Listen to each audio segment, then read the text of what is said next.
Então, primeiro, fico muito agradecida ao professor Barones pelo convite.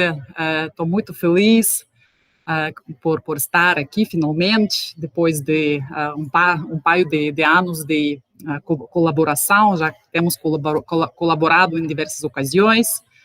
E, finalmente, estou aqui também, tenho a mesma impressão de, finalmente, ver a gente, todo o equipo, conhecer o maravilhoso equipo de UFSCar, de análise de discurso, da linguística popular. Muito obrigada. Então, vou falar agora sobre o tema, o popular e o paradigma histórico-materialista crítico nas ciências da linguagem. São reflexões inacabadas que talvez possamos aprofundar na discussão.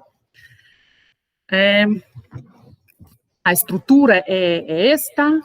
Vou falar sobre a que se refere o popular. Vou também falar sobre a linguagem popular, não só a metalinguagem, os metadiscursos populares, mas também a linguagem popular em relação à linguagem. Depois, o que é este paradigma histórico-materialista crítico nas ciências da linguagem, por que é interessante para a linguística popular. Depois, o popular e o paradigma histórico-materialista crítico. É o final, a linguística popular, que eu chamo crítica, porque também podemos distinguir entre diferentes tipos de linguística popular. Uma olhada na longa história das ciências da linguagem mostra que o popular já tem desempenhado um papel nas discussões metalinguísticas desde a antiguidade, com termos vulgares, como um termo que podia se referir aos usos linguísticos gerais e de massas não educadas, com significado depreciativo, neste último caso, em contraste com os usos dos educados, como, por exemplo, señala o pesquisador James Adams, um pesquisador do latim tardio. Foi mérito dos estudos, precisamente dentro do paradigma histórico-materialista, que vou apresentar mais tarde.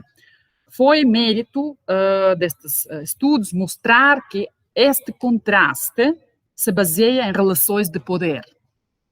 Como diz Stuart Hall, o célebre pesquisador jamaicano-britânico de cultura popular, são as relações de poder que operam na distinção entre o popular e o dominante, o elite ou os educados de Adams. Portanto, temos que imaginar uma dicotomia entre popular, o subalterno, e culto dominante hegemônico. Não obstante, Bourdieu, no trabalho Vous avez dit populaire, adverte contra o perigo de uma visão dualista. Também o faz várias vezes Marianne Pavot, o perigo da visão dualista e simplificadora do popular. Por exemplo, linguagem popular é a vasta gama necessariamente heterogênea do que não é a variedade legítima, linguística legítima.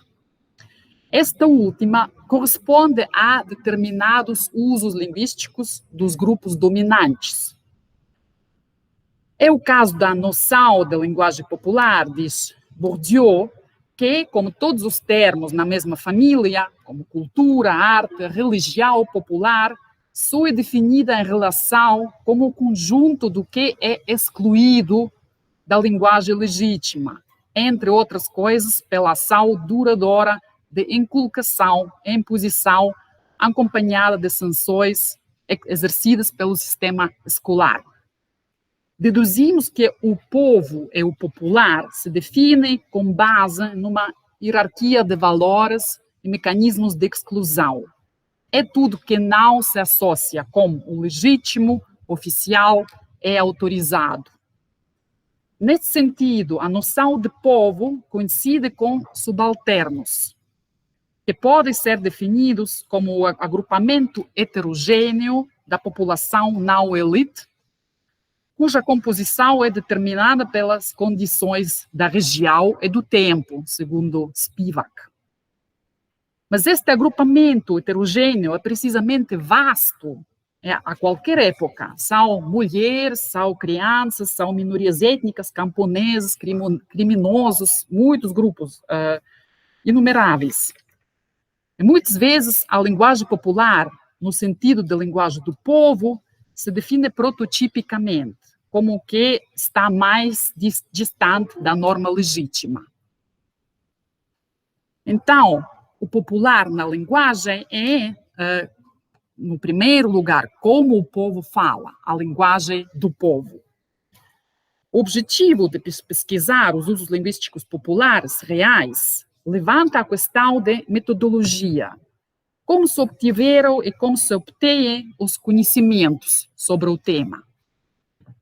Alguns dos métodos, por exemplo, são a observação. Já desde a antiguidade, temos comentários dos gramáticos sobre os usos populares indesejados, normalmente indesejados.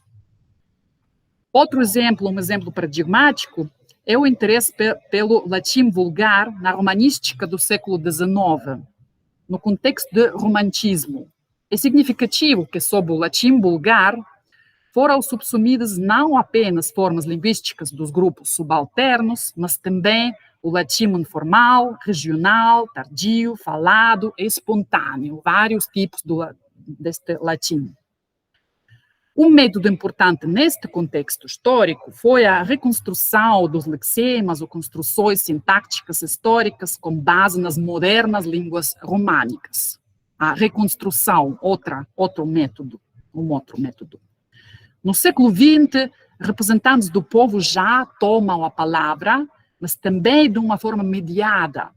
Por exemplo, são investigadas cartas privadas de pessoas incultas para quem a escrita foi uma incursão em esferas inusitadas.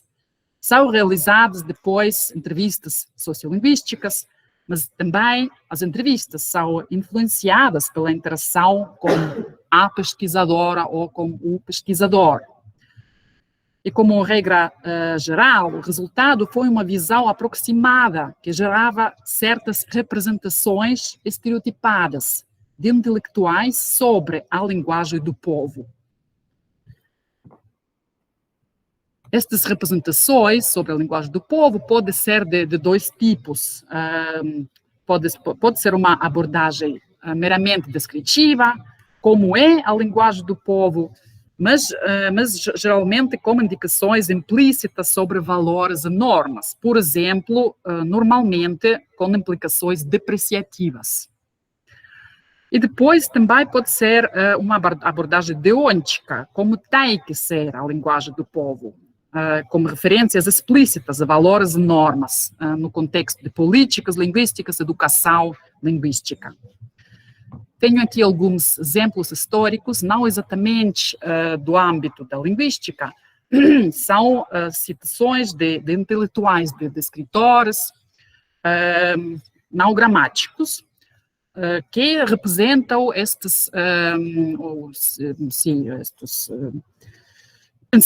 o pensamento sobre como é a linguagem do povo, dos incultos.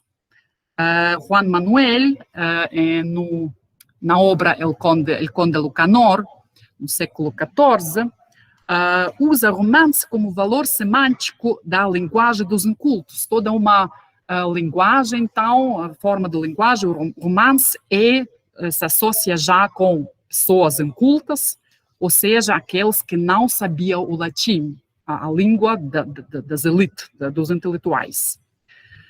E diz, por ende, fixo todos sus libros en romance, esto es señal cierto que los fixo para los legos, outro atributo importante também da linguística popular, linguística lega também se utiliza, é de não muito grande saber como lo es él, no de un muy grande saber. Los que hablan romance no tienen muy gran saber.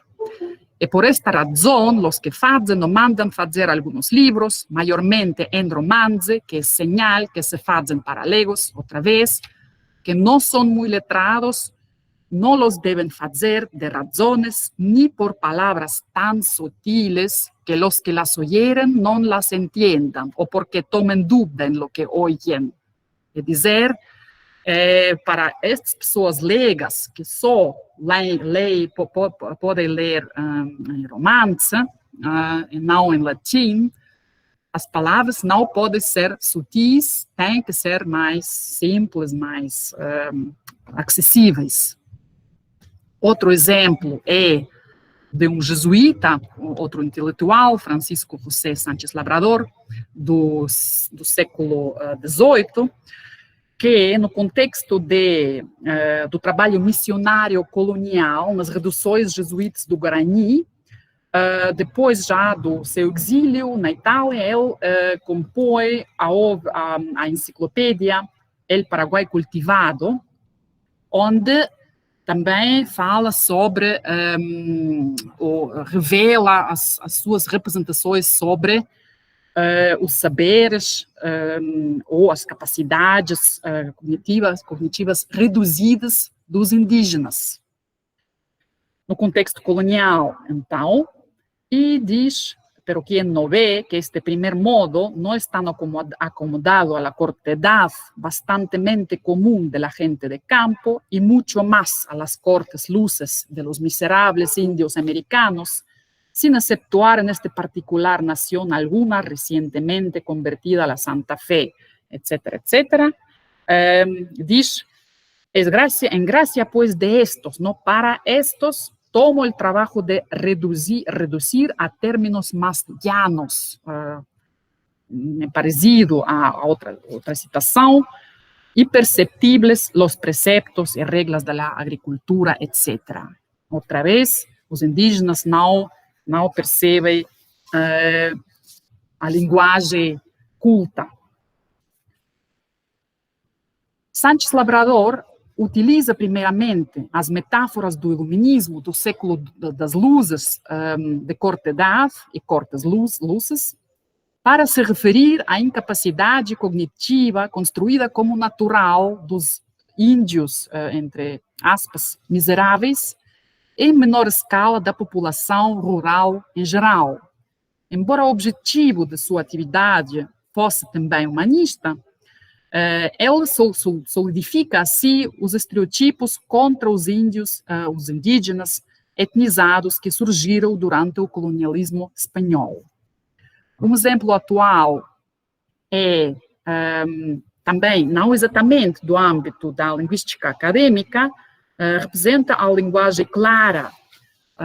Aqui vemos algumas imagens de um manual colombiano, uma guia de linguagem claro, onde se vê os usuários prototípicos desta linguagem clara, administrativa, são elas pessoas etnizadas, indígenas, mulheres, afrocolombianos, que se supõe precisam de uma linguagem mais fácil, mais simplificada. Aqui algumas das regras, palavras simples, orações curtas e claras, estilo personal, palavras positivas, etc. Então, neste caso, também temos um exemplo de uma metalinguagem, dos metadiscursos muito estereotipados. Nestes discursos não participam normalmente linguistas, são representações das elites burocráticas, dos burócratas, dos advogados, sobre como tem que ser a linguagem compreensível para o povo. Então, popular na linguagem, de um lado é como o povo fala, no nível de objeto, a linguagem do povo. Por outro lado, é a linguística popular, o que o povo pensa sobre a linguagem. É o metanível, a metalinguagem do povo. Vou voltar ao tema da linguística popular mais tarde, e neste contexto, no contexto do UFSCar, vocês já conhecem o que é a linguística popular, então não vou falar muito sobre o que é.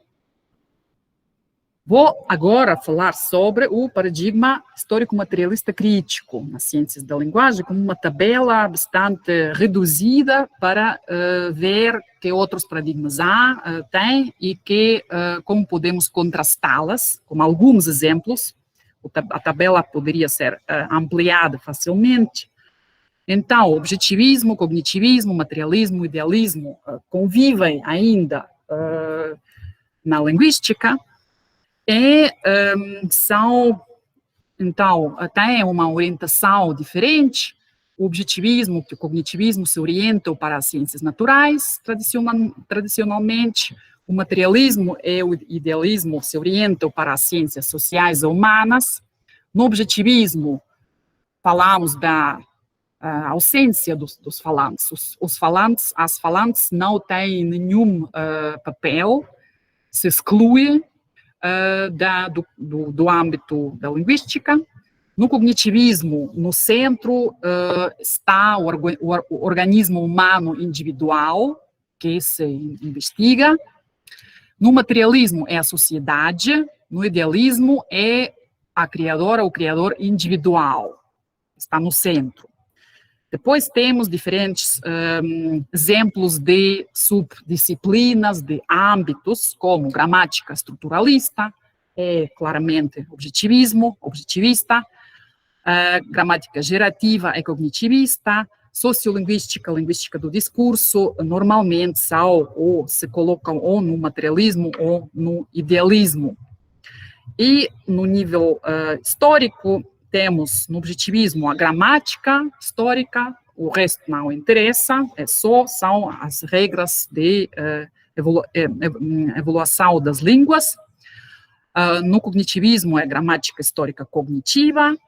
Depois, no materialismo, se considera a história linguística como parte da história social e o foco se faz em macroeventos e grandes grupos sociais, tradicionalmente. No idealismo, é mais bem se a história linguística se influencia pelas figuras-chave, as figuras normalmente representantes das elites, que construem as línguas, são, sim, escritores, gramáticos, políticos, etc., pessoas hegemônicas, podemos dizer. O paradigma histórico-materialista filosófico, como conhecemos hoje, se consolidou como um marxismo.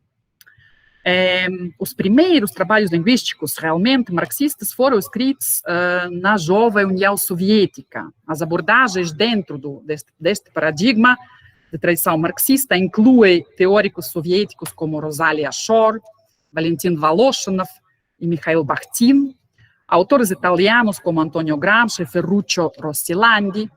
Depois, a escola francesa de análise do discurso, após Althusser e Foucault, com Peixot, Ducrot, Charadon, Manguenon, Amoussy, todos eles vocês conhecem, alguns colaboram também como UFSCar desde há tempo. Aqui, sim, são alguns exemplos, não é exaustiva esta lista. Depois, podemos também incluir a análise do discurso crítica, com Fairclough, Wodak, Van Dyck e outros. A antropologia linguística norte-americana, com, por exemplo, o âmbito das ideologias linguísticas, com Silverstein. Silverstein é uma discípulo de Jacobson, com Bullard, Cross-Crity, Schifflin, Irving Gell. A antropologia linguística canadense, com Monica Heller. A escola argentina de glotopolítica, ligada à análise do discurso, liderada por Elvira Narvaja de Arnoux. E no Brasil, vou nombrar inteiros equipes de Goiás, da Universidade de Goiás, de Minas Gerais, de São Paulo, de Fluminense, e, naturalmente, last but not least, UFSCar também. E já sei que há diferentes filiações, falamos disso com o professor Baronas, que alguns se entendem como Foucauldianos, outros como Pecheanos, é muito interessante, que vocês conhecem a situação muito melhor que eu, e muito interessante se ver como se considera, ou se alguns mais seguidores de uns e outros. Depois também tem áreas contíguas dentro do paradigma histórico-materialista, mas fora das ciências da linguagem, temos os estudos culturais, onde podemos também prestar muitos conhecimentos, muitas reflexões muito válidas, por exemplo, com estudos culturais como Raymond Williams, Richard Hoggart, Stuart Hall, nos campos de sociologia e filosofia da linguagem, com Foucault, que Foucault não foi linguista, foi filósofo, sociólogo, Bourdieu também, Habermas, etc. Muitos outros. Como digo, é uma lista aberta. As tarefas, a missão de uma corrente ou de uma escola, das quais nombrei algumas, são determinadas pelo contexto histórico e local em que os pesquisadores trabalharam. E vamos ver algumas diferenças agora mesmo. Já o olhar sobre esta tabela reduzida nos permite reconhecer que o materialismo é predestinado a estudar a questão da linguagem do povo ou da linguística popular. Por quê? Porque o materialismo se interessa pela sociedade, pelos grupos grandes. Então, o povo, por exemplo, lá seria algo central. De fato, encontramos o interesse nos usos linguísticos e na reflexão metalinguística de certos grupos sociais ou do coletivo, em geral, nos principais linguistas soviéticos dos anos 1920 e 30. As tarefas principais no contexto de uma luta pela soberania interpretativa da linguística marxista foram o foco no social, dentro da linguagem, e a deconstrução da linguística burguesa. Burguesa, em dizer, capitalista, oposta à marxista. Encontramos um interesse especial pela consciência linguística ingênua no livro Linguagem e Sociedade, a primeira síntese da sociologia da linguagem concebida a partir da teoria materialista, escrita pela primeira mulher sociolinguista, acho que a primeira não só na Rússia, na União Soviética, mas também, geralmente, diria que é a primeira mulher sociolinguista, Rosalia Shore, que escreveu o livro no ano 1926. E ela, primeiro, se dedica à consciência ingênua ou primitiva como fonte de erros. De maneira tradicional, se inspira em Saussure neste livro e diz, pretende deconstruir alguns preconceitos linguísticos naturalizados no sentido das ideologias linguísticas atuais. Nesta citação, a tradução é ao espanhol, que eu fiz como um colega, deixo em espanhol. Então, diz, de este modo, incorporar la noción de tiempo al estudio del lenguaje nos lleva al problema de su evolución. Asimismo, dicha idea destruye por completo la percepción por parte de la conciencia ingenua del carácter perentório e natural de sua língua materna. Então, já fala sobre este preconceito de uma pessoa que só fala, por exemplo, uma língua e que pensa que essa língua é o máximo, é o natural, não há outra coisa. Depois, também, ao mesmo tempo, critica certos preconceitos da linguística burguesa sobre, por exemplo, as línguas dos povos colonizados. Isso é algo inovador, neste caso.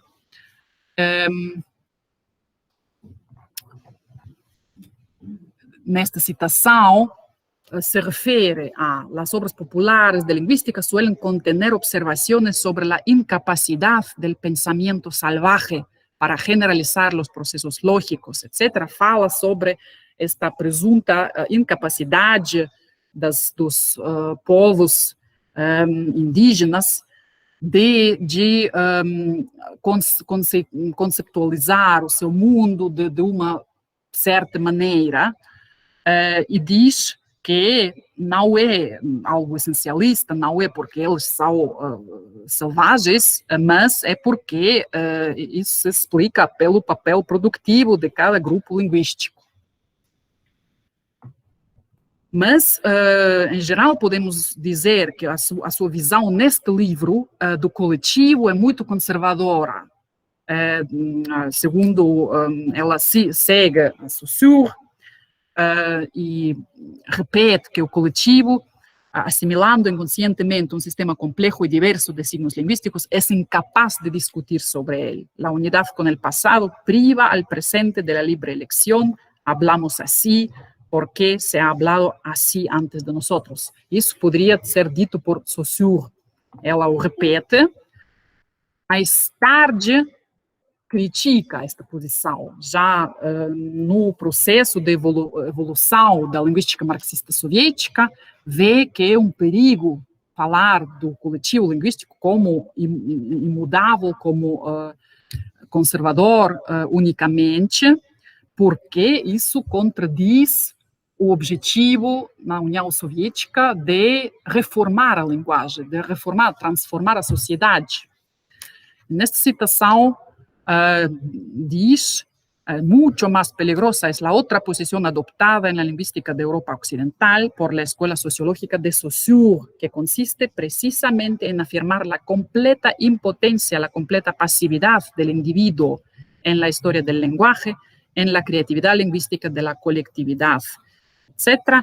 Esta posición, al final, de la lingüística materialista en el sistema de disciplinas sociales es uma posição de trabalho ativo. Então, a linguística marxista tem que empreender trabalho ativo no campo da construção linguística e cultural. Sim, já cambiou, mudou a posição lá.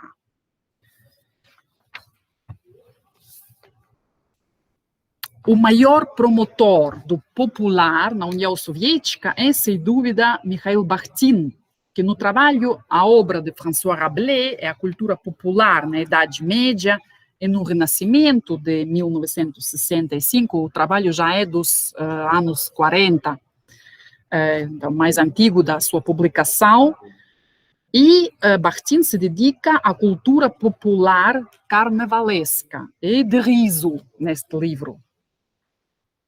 Diz, em contraste com as festividades oficiais, o carnaval celebrou uma espécie de libertação temporária da verdade prevalecente e da ordem existente, uma abolição temporária de todas as relações hierárquicas, privilégios, normas e proibições. Neste contexto também fala da linguagem carnavalesca do povo.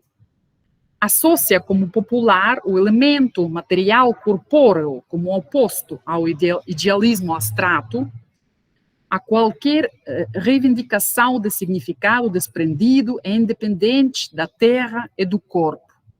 Pode-se traçar como, para este autor, o popular é algo positivo, saudável, material, precisamente dentro do paradigma histórico-materialista, é uma oposição ao idealismo elitista, que é avaliado negativamente. Também deve ser mencionado que na União Soviética da década de 1920 foi discutida a questão dos usos linguísticos populares como uma base para uma reforma linguística. Além disso, foi abordada a possibilidade de simplificação da linguagem da prensa, outra vez evocando os estereotipos sobre a linguagem popular como simples. O resultado foi a perpetuação da norma pré-revolucionária como objetivo de educar ao povo. Então, finalmente, a reforma profunda não funcionou, não teve lugar na União Soviética. Optaram, já não tiveram também tempo, nos anos 30 com o stalinismo, nos anos 40 com a Segunda Guerra Mundial, para dedicar-se às questões, a uma reforma profunda linguística. Perpetuaram a norma antiga. Fora da União Soviética, vemos como um importante teórico marxista italiano, também linguista, Antonio Gramsci, cujas datas de vida são muito próximas às de Shor, enfatiza a importância da dicotomia entre popular, subalterno e culto nacional hegemônico, e interpreta o popular não apenas como influenciado pela tradição, mas também como fonte de criação.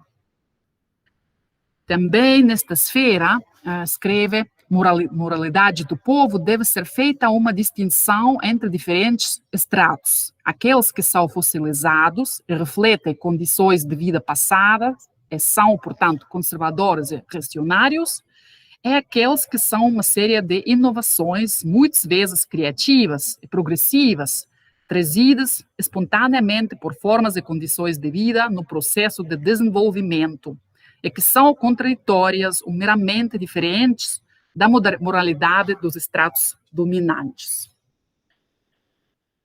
Meio século mais tarde, Stuart Hall, no trabalho Notes on Deconstructing the Popular, explica a contradição entre o tradicionalismo e a inovação ou resistência no povo. A cultura popular é um espaço de resistência à ordem social capitalista, mas sempre em tensão com o tradicionalismo, que resulta da constante contenção por parte dos grupos dominantes. Que uma tradução, todas as traduções são minhas, é um dos principais focos de resistência às formas através das quais esta reforma do povo era perseguida, estava na tradição popular. É por isso que a cultura popular está ligada por tanto tempo a questões de tradição, de formas tradicionais de vida, e por que seu tradicionalismo tem sido tão frequentemente mal interpretado como um produto de um impulso meramente conservador, retrógrado e anacrônico. Então, Hall reivindica, diz, não é que o povo seja retrógrado, anacrônico, naturalmente conservador, mas é empujado, obrigado a ser assim, tradicional, pelos grupos dominantes, mas sempre também há resistência, inovação. Fala da dupla vertente da cultura popular, o duplo movimento de contenção e resistência. Em relação à presença do popular nas correntes linguísticas críticas nas últimas décadas, deve-se observar que os campos da análise de discurso crítica, ideologias linguísticas e glotopolítica privilegiaram os estudos das ideologias hegemônicas, naturalizantes, como objetivo de deconstruí-las, sendo a crítica social uma tarefa central da pesquisa inspirada pelo marxismo. E lá é uma diferença entre a União Soviética e o Ocidente capitalista, digamos que as correntes emparentadas, parecidas, tiveram uma evolução diferente, porque as tarefas também foram diferentes. Na situação do marxismo hegemônico na União Soviética, pode surgir o interesse pelo popular bastante cedo. No Ocidente, a tarefa mais urgente foi a crítica das ideologias hegemônicas. Passamos agora à linguística popular crítica. Vamos falar agora sobre este campo de estudos que tem sido explicitamente dedicado à investigação da metalinguagem popular, ou seja, o que o povo pensa sobre a linguagem.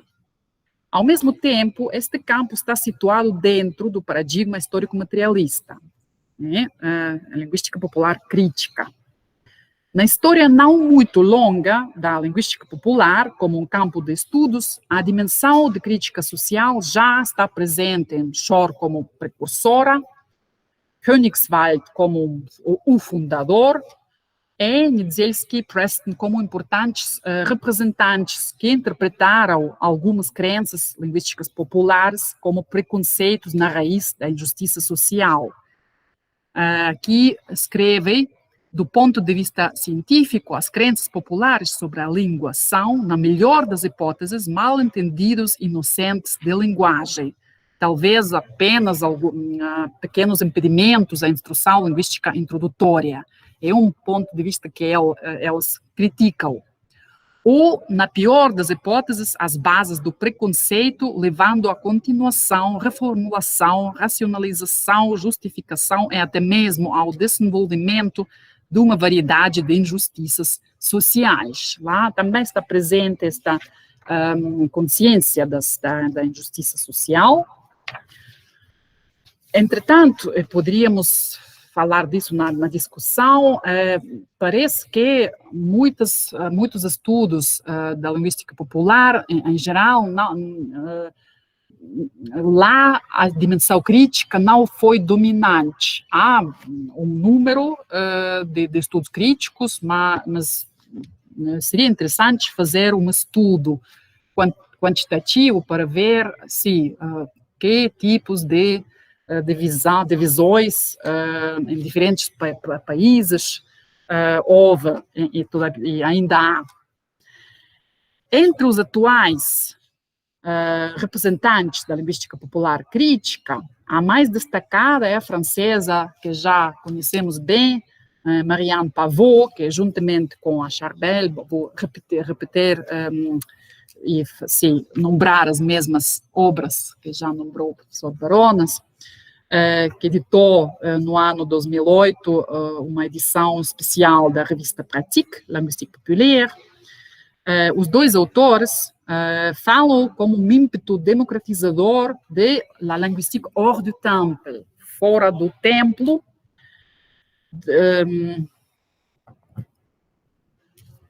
E no ano 2018, Pavot já fala de la linguistique hors d'elle-même, fora dela mesma, e fala da pós-linguística.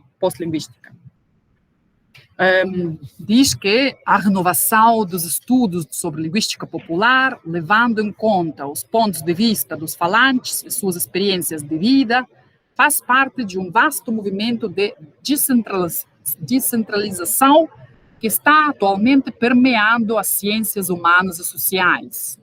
O questionamento dos grandes dualismos fundadores, o questionamento das abordagens pós-coloniais, epistemologias militantes, permite abordagens pós-dualistas que podem ser mobilizadas na linguística. A integração dos metadiscursos das pessoas comuns no programa da linguística leva a uma dimensão ecológica, que pode ser descrita como pós-linguística. Então, as abordagens pós-coloniais, epistemologias militantes jogam um papel, e a pós-linguística. Neste momento, estamos em um centro de linguística popular crítica no Brasil, como um importante volume. Já fiquei impressionada com o volume da produção nos últimos anos. Tantos volumes, pouco tempo, é impressionante. Por isso é absolutamente um centro da linguística popular na América Latina, na UFSCar. Então, o inovador deste volume, me parece muito inovador, o que diz Vanessa Nunes, uma ativista feminista negra, uma linguista que se tornou mais do que uma pós-linguista, ainda mais além disso, se tornou uma linguista popular. Neste sentido, a deconstrução do elitismo e do exclusivismo da linguística acadêmica é total. Voltamos, então, ao povo. Sim, algumas conclusões e perspectivas. As investigações sobre a linguagem popular no nível do objeto são, em grande parte, como temos visto, representações, exemplos da metalinguagem das elites. A separação entre o nível do objeto e um metanível não é tão nítida como algumas vezes pensamos. É a metalinguagem das elites, dos intelectuais, sejam linguistas ou não linguistas, também podemos diferenciar naturalmente, A metalinguagem das elites está interrelacionada com a metalinguagem popular. Então, podemos falar de uma circulação da linguagem popular, metalinguagem das elites, metalinguagem popular, etc. Neste sentido, tenho aqui uma citação deste livro que o professor Barão nos mostrou, de Hönigswald, o livro fundador, de 1966, onde há uma discussão muito interessante entre os sociolinguistas norte-americanos que participaram desta conferência, deste congresso, e Garvin pergunta, a segunda coisa é, quando o linguista é um falante nativo e não um analista, faz distinção entre falante nativo, falante comum, é um analista, um linguista, até que ponto ele, então, compartilha as atitudes folk e finge que elas são linguísticas. E Hönigswald responde, foi exatamente por isso que me interessei pela linguística popular. É um protocolo da conversação. Queria saber quantos preconceitos não formulados entram na teoria linguística. Então, lá está esta circulação, a metalinguagem de especialistas, intelectuais, a metalinguagem popular, sim. Podemos falar, então, de uma circulação, e esta circulação entre a metalinguagem das elites e a metalinguagem popular se realiza através dos mecanismos de contenção, inculcação e criatividade e resistência. Então, nesta relação dialética entre a tradicionalidade e a inovação que nos mostrou Stuart Hall. Depois, concluímos que o interesse pelo popular dentro de diferentes campos histórico-materialistas se configuraram pelo contexto do lugar e da época. Na União Soviética surgiu o interesse pelas ideologias linguísticas ingênuas e preconceitos dentro da linguística, e também teve lugar uma reivindicação do popular, mientras no Ocidente capitalista os ramos críticos se ocuparam da deconstrução das ideologias hegemônicas, se interessaram pela metalinguagem popular também, mas no segundo lugar, por exemplo, a glotopolítica. Depois, então, podemos falar de um perigo de uma visão dualista popular, repito, versus hegemônico, que poderia levar a generalizações excessivas. Considerando o alerta de Bourdieu, seria importante levar em conta a heterogeneidade do povo e diferenciar as representações metalinguísticas muito heterogêneas e contrastantes de vários grupos sociais.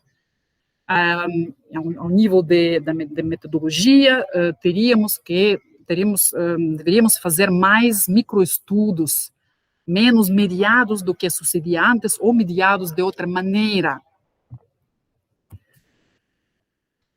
E, finalmente, de acordo com outro aviso por Hall, não seria útil concentrar-se no popular e perder de vista o outro polo do contínuo, o hegemônico, o institucionalizado.